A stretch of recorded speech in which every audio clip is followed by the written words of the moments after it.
বন্ধুরা, দেখো আজকে আমি সন্ধ্যাবেলায় চপ নিতে চলে এসেছি। তো চপগুলো দেখো আমার দেখে বেশি ভালোই লেগে গেল, তো আর লস হইল না। তো আমি এখানে দেখো দেখো গরম গরম চপ কার কার ভালো লাগে, আমার তো বেশ ভালোই লাগে। এখানে চপ ভাজা হয়ে গেছে আর এখানে ঝাল ভরা আছে, আর এখন দেখো গরম গরম বেগনি ভাজা হচ্ছে। এখন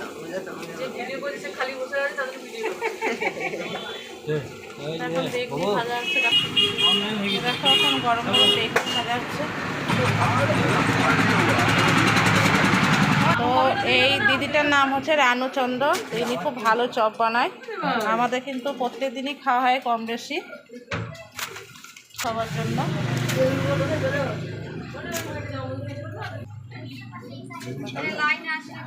গরম গরম বেগুনি দেখো।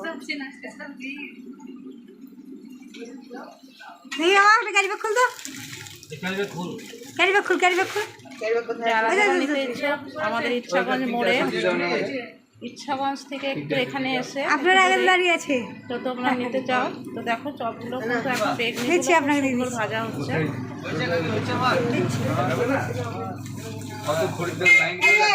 না